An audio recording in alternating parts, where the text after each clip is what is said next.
What's up? What's up? It's time for Done Way Past Funny with your host, G.D. Fenderson. Join us as we take a look back at the early works of seasoned comedians before they were seasoned with this week's guest, Allison Dyen. It's time to get down and get dope with Done Way Past Funny. Hi, I'm G.D. Fenderson, certified forensic humorist and host of Done Way Past Funny. Thank you for joining us as we continue our interview with comedian and actress Allison Dyen.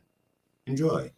So if you're watching the audience and if somebody doesn't laugh, what's your favorite response that you want to hear back? Other than the laugh, everybody wants to laugh, but if you're not here gonna laugh, what would you? If someone doesn't laugh, I like it when I get I have some jokes that are kind of like grossish.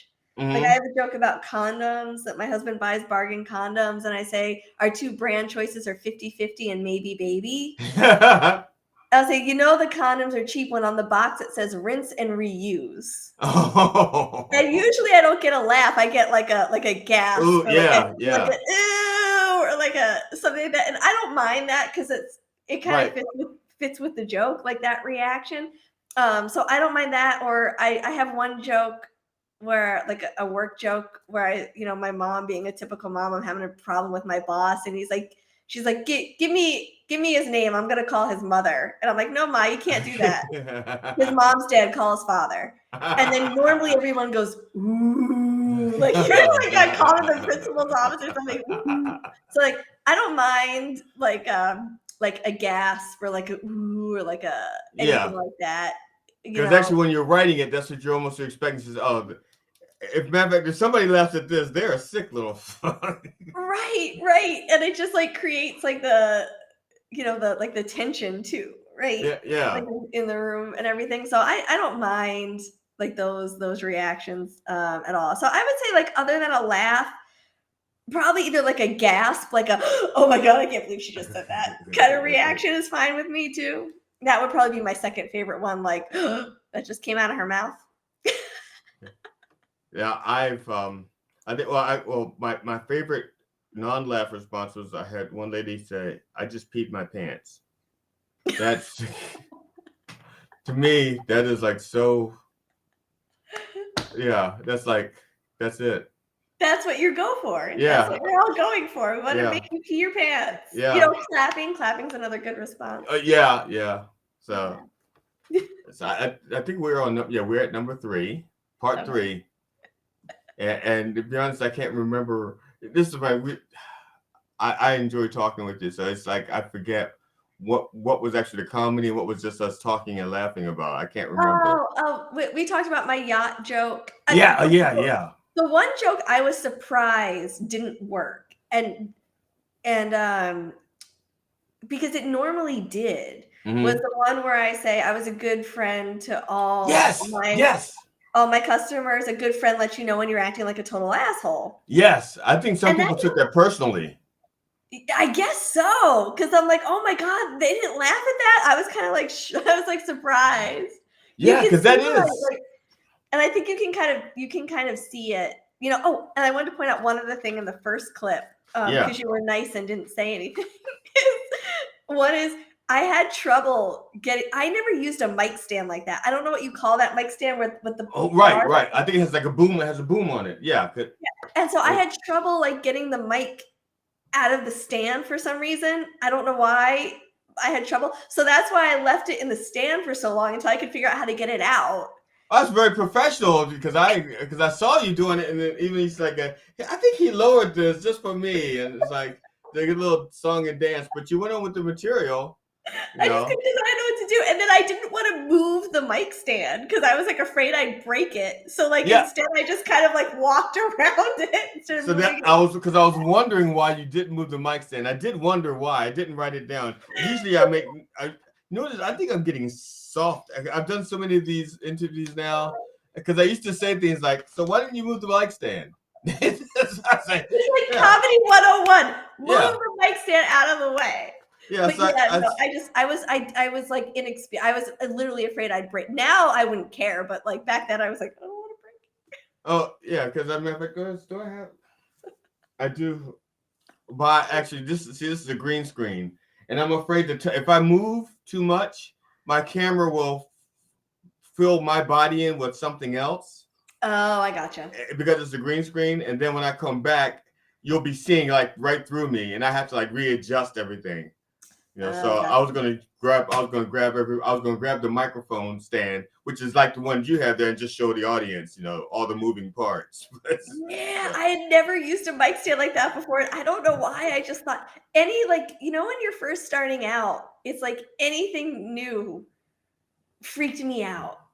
Like, like a type of like mic stand I never used before, or like Yeah, if a place like is in LA when I was doing open mics, some of them had green rooms, and right. it's like come back in the green room and I'm like, this is weird, not like being out with the because I was just used to like Yeah, being like out with the audience, and like they call me up and I come up to the stage. I'm like, there's a green room. Like, am I gonna know when he hears me to like? Am I gonna hear him yeah. calling me up? Like that type of stuff like goes through. Am I gonna fall asleep waiting? No, no, it's not that. Is he gonna call me? I'm gonna have like a M&M in my. You know, I, it's funny that because I used to play in a band, and so I used to because I played in the band, I gotten used to all of those things. Yeah. So there was just a knowledge I could transfer to performing as a comedian. It's like when I see the mic stands, I go like, oh yeah, yeah, this is like back in Nam. No, this is like I got all these flashbacks. This is like back at Shang Dudes when we had the people throwing the beer bottles at us. You remember that, don't you? So I have like institutional memories from band days that Yeah. I just bring over to comedy. Yeah, That makes total sense. It makes total sense. Yeah. yeah, It's so amazing like what I remember I took a comedy class, oh yeah, yeah. and it was in a classroom. It wasn't at a club. And Okay. we didn't use a mic. So we would get up in class and we would kind of like do our material, but there was no mic. And then it was time for our showcase was like the next week, and I'm like, okay, but can you show me how to use a mic? Like, how do I get the mic out of the stand? Like, how do I? And so I went home and I decided I was going to buy myself a mic and a mic stand, and I did. And I would, just practice like moving it out of the way and Yeah. taking the mic out of the stand. And I was so used to that mic stand. And then like when I come across a mic stand I wasn't used to, I'm like, I didn't practice. Oh, and it is funny because like when I bring my own mic, because sometimes when I bring my own PA system, some of my microphones are really fat because they're wireless Yeah. and they're really fat and they don't fit into those little C cup things that they got, and so my microphone's actually a clip like this. Oh, okay. Yep. So, I've worked with those yes, where so you you have can to. squeeze it, as much, and then you put it in as opposed to like fighting like so. Yeah. And I'll go there and it's like a new host. I'll show them, and the comedians. I'll say, look, guys, come in. I want you to know this is how you raise it. This is how you lower it. And I want you to know this because I don't want you to And the host will be like, cool, I got you. The comedians will be like, yeah, yeah, whatever. I got 7 minutes. Fuck you. I know what I'm doing. I've been doing comedy for 9 months. And then they get up there and they make fun of the mic stand like it's Yeah, yeah. It's like, ah, okay. This fucking cheap ass mic stand. I was like, excuse me, that mic stand is like more money than your goddamn wardrobe is worth. I know. It's so funny. I would always tell people at open mics that too, because we had a clip like that, and I would always say, "Hey, this is how you take the mic out of the stand." But you can't. Not everybody wants the help. No. Some people just I've been doing comedy for 9 months. 9 months. The funny thing is when they are still counting open mics as shows, I'm sorry, that's it's like I did 8 shows last week. Really? Yeah, I did 3 minutes at the Pizza Hut. I did 2 minutes at the bus stop. I did, it's like, no, they're not shows. Oh, that fools people too, I swear. Cause like there are some comedians out there and they do open mic, and I have nothing against open mics. I host an open mic. I love open mics. Right. But what they do is like they'll post on social media them at an open mic. And then, other people will look at that aren't comics. They're like, oh my God, they're killing it. They're like in all these shows. So I mean, I get it, like that fake it till you make it. Now now I have this one situation that really it bugs me only because like a friend of mine has an open mic that he does in York, PA, and it's on a Tuesday night, and when it's like usually it's just me and him. The other comics don't show up. They go because it's not a big venue. It's a club. It's a stage, club, chairs, no professional because they also have like bands that perform there. So it's a real place. The thing is, it's at the West York Inn, and then there'll be like another place that's like the Comedy Zone, and there'll be like 30 comedians showing up there getting like 3 minutes each. And then, but we're doing something. It's like, me and the other guy, Ron, we'll do like, Ron will go like, okay, can you do 25 or 30 tonight? Now, we do 30, I'll do 30, and I'm fine with that. Yeah. I'm fine with that. But the thing is, I want the venue to do better. I want them to see, I want other comedians to come, and they just like, because it's not like the place to be, they don't show up now. But I'm torn because I like doing 20 between 20 and 30 minutes a week. Getting all the at one venue instead of, if I want to, most of these other young guys, if they want to do 30 minutes worth of comedy, they got to hit like 6 mics. Oh yeah. Right. Yeah, so I like, especially since I'm a storyteller, it breaks my heart to say, hey guys, come on over. I'll do less time. I want the audience to see more comedians. I want the audience. I want the venue to see. I want the venue to do well. And you want to keep the mic going too. Yeah, but when I post about it, it almost sounds like we're doing a show. Well, because you're doing so much time. Right, because it's like so I'll post about it, and it's like, and I will say the open mic, but then I'll go like, I did 30, Ron did 30. It's like that doesn't sound like an open mic. It's like, wait a second, 30 minutes on an open mic. So it's torn because I'm saying, guys, come take some of my minutes, which is a very unselfish thing to do for a very selfish person like myself. I say, no, it's a nice thing to do. I give my mics, I give everyone 10 minutes, which is like unheard of around this area.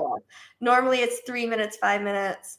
7 minutes. There are a lot of 7-minute mics around here. But the only thing I have to do, I have to pre-book mine because otherwise I'll have 30 comics show up and I don't have 10 minutes to give them. Right. Because the venue has to close at some point, right? So then I just pre-book it to make sure everyone gets their full 10 minutes.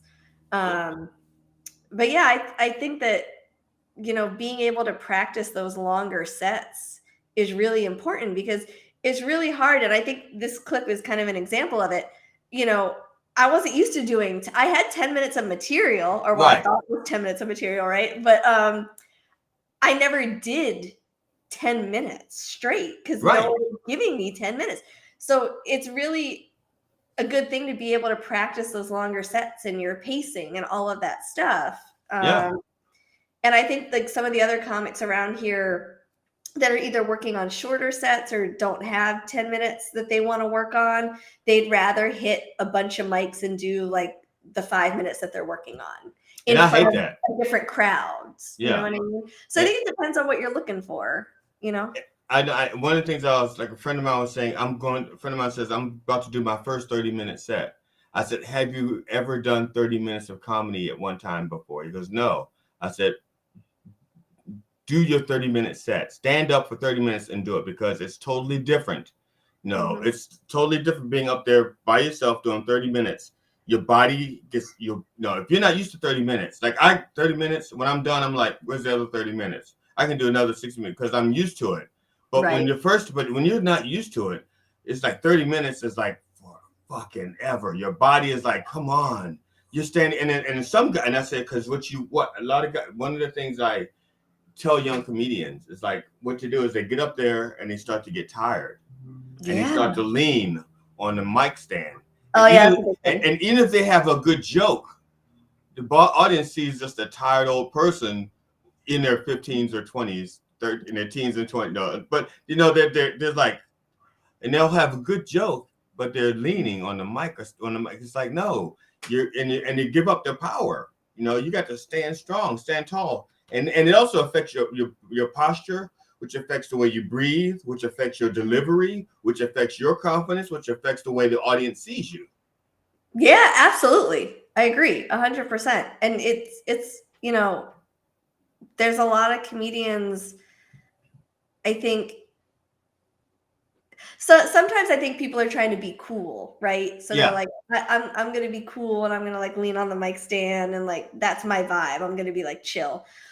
Yeah. But I feel like for the most part, audiences appreciate it when they can tell you're working for them. Like, I'm here to entertain you. I got my energy up. I'm gonna get your energy up.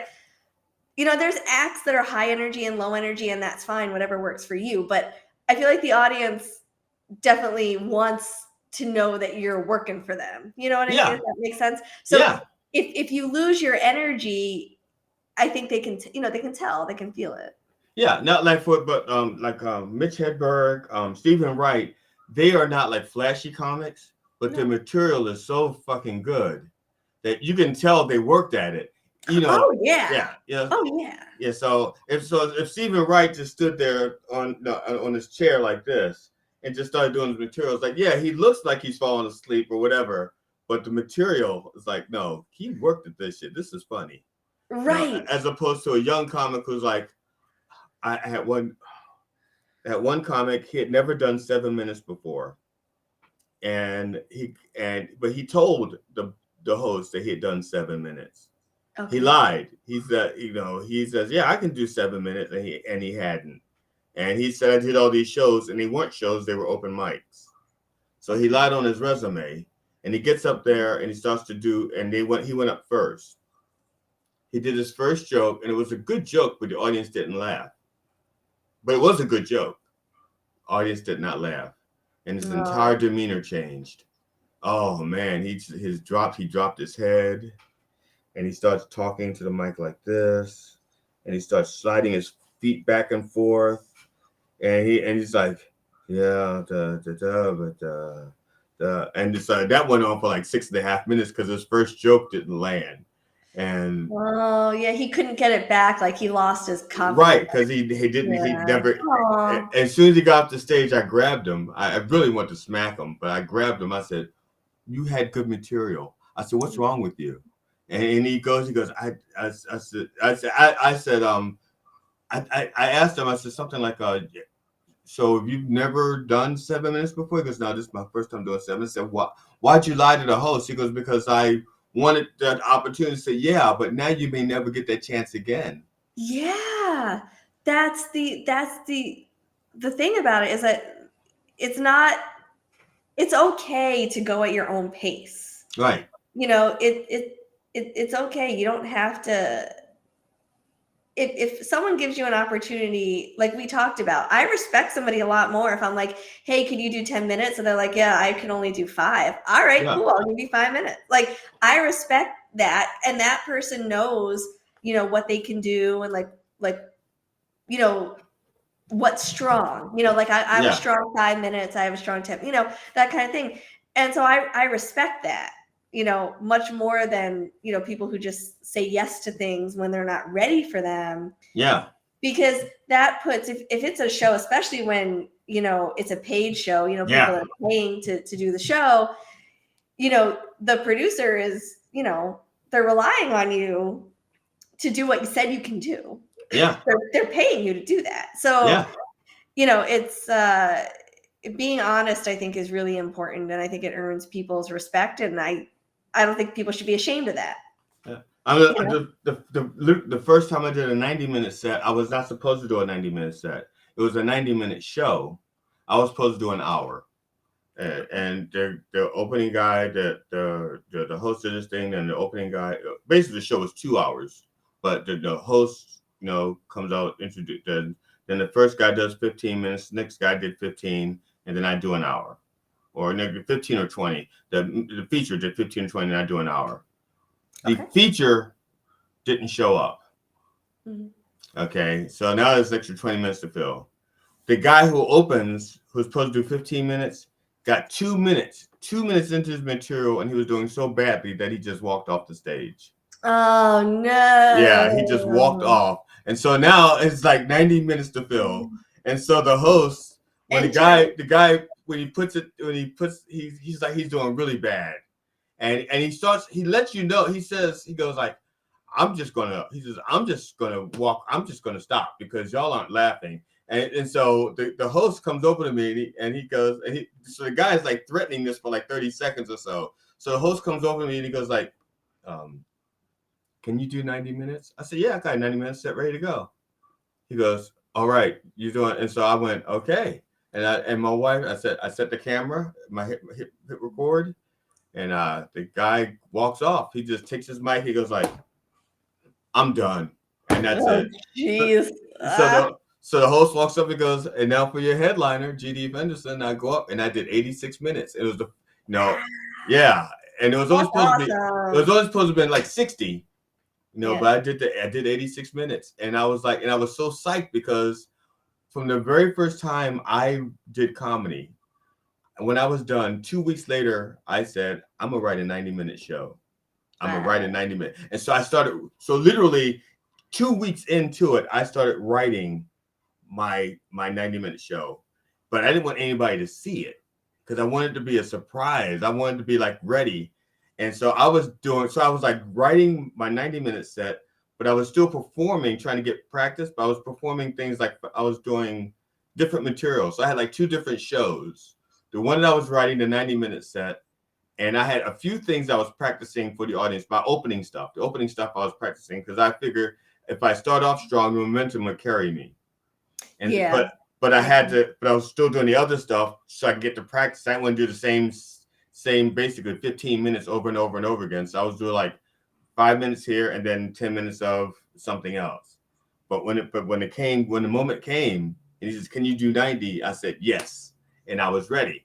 I didn't go, yeah, and then do 20 minutes of crowd work about Red Bull. No, I just 90, I had 86 minutes worth of material. Yeah. There No. are some good crowd work comics. Well, the thing is, I'm not saying that there aren't, but most of them suck. Okay. Yeah. And most of them suck because they're lazy. And what it is, they're doing the crowd work because they think that makes a good video clip. And they think that, I guess. I said, Yeah, there's a whole thing. I mean, yeah, that's a whole other like topic conversation. One of my favorite headliners to work with around here is a crowd work comic. mm-hmm. And but he has, he's kind of like Don, like he's known as the Italian Don Rickles. Mm-hmm. And he's that funny. Like Okay, he's Don Rickles was an insult comic when he did his, yeah, okay. Right, kind of like that. Like, hey, like, what's your name? Where are you from? What do you do for a living? Talking to the audience, not trying to like weave in material. He use it like, you know what I mean? He's not like, it's not to fill the time. Like he will do 40 minutes of crowd work, Right. that's funny the whole time.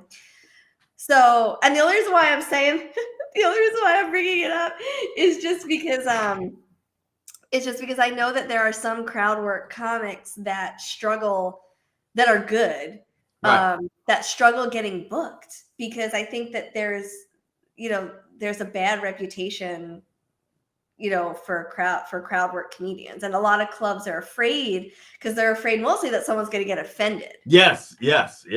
And so I have friends that do really good crowd work and they struggle a little bit sometimes getting booked at clubs, for that reason. So that's the only reason why I'm just bringing it up, just for my crowd work comedians that I work with that are good, not the ones that have jokes about Red Bull. Right, yeah, but not the ones that are just trying to make a clip, for YouTube. This is like, I mean, I'm talking like people that have been doing this 30 years. Like, yeah, it's an art. It is. It's a real art, but most people do it because it's like they think that's what they need to do. It's like, no, you need to find your own voice. Right. And also, oh, I feel like I have to sneeze. Uh, The other thing, is that I feel like what you brought up, regarding clips is important because I think that some comedians, excuse me, I did have to but sneeze. yeah, Some comedians, who don't want to give their material away on social media right, will post a lot of those crowd work clips because it's like a one-time thing. It doesn't give away their material. It gets a lot of attention. And then there's kind of, at least around here, I think there's a lot of comics that feel like, but the problem with that is, if that's what a lot of people are seeing on social media, when they come to a comedy show now, the expectation is I'm going to interact with you. But that's not what my act is. I don't right, interact with you really. I mean, in like an audience performer way, but not in that kind of direct right. way. Yeah, And so sometimes that pisses comics off because they're like, well, great, now, now people show up to clubs expecting crowd work. right. And You that's know? yeah, and that's why my clip does not show me doing any kind of crowd work. I can interact with the crowd. I can run my mouth with the best of them, but that's not what I rehearsed for. That's not what I worked at. And Right. and so, but I have bookers look at my clips and go like, okay, well, I've never seen you killing a room. I said, and you're not. You're going to see everybody having a good time because I don't know what killing a room means. And, That's relative, I yeah, think. because anybody can do like a 30-second clip. I could put together a 30-second clip. You think I'm the greatest comedian that ever walked the face of the earth. I Oh said, yeah. but on the other hand, when you see me do like an hour, half an hour to an hour, it's like, oh, okay, yeah. Actually, he gets about, on average, one laugh every 12, 15 seconds, which is what we want. That's the Yeah. professional level, yeah. Yeah. So, but the thing is, I don't do it in that order. I'm a storyteller. So I Yeah. may have like 20 seconds of me doing 20, 25 seconds, maybe 30 seconds of me telling a story where people are engrossed and then they get to laugh. Like, Yeah. It's a different pace. Longer sets yeah. are a totally different pace. I mean, I think an audience it would be hard to keep up with 90 minutes of a laugh every 12 seconds for an Yeah. audience. They're But stumped. They yeah, pay but when I time it out, what it is there's like, maybe 20, 30 seconds of me, like my brother died last week. Okay. And I can say to people, my brother died last week, and it's all of a sudden they're so caught up in sympathy that yeah, they may never laugh at anything I say that's funny after that. So yeah, I may take 20 to 30 seconds to ease in to let them know, okay, my brother is dead, but it's going to be funny for the next 20 minutes after that. So like, yeah, Yeah. okay, so like 20 seconds, da da da, and then okay, then it's like, okay, now laugh, laugh, laugh, laugh, laugh. Now another 20 seconds, and like that, laugh, laugh, laugh, laugh, laugh, and then like that. It's a different Yeah. pace. See, I think of Totally. my show as like a roller coaster. It's like, wee, ah, wee, and that's my show. Yeah. I mean, I think, for 90 minutes, I mean, I think that makes the most sense. Yeah, so, but again, 90 minutes of one-liners would be, I mean, I guess unless you're Stephen Wright, would be really yeah, hard. I said no. And that's the other thing. As soon as I sat down as soon as I said I want to do a 90-minute show, I thought, well, what's the best way for me to do it? Because that's 180. That's like 90 minutes. That's like 360 jokes. I'm not going to memorize 360 jokes. I mean, it's just like, I think to keep people interested, Yeah. it makes sense. It definitely it's all, and everyone's got their own thing. I mean, if I could be Stephen Wright, like if I could just go up there and like be monotone and tell Yes. jokes, I would do it. But like I'm not, that's not my talent. Yeah. Yeah. It's like you like to talk. You like to talk a little,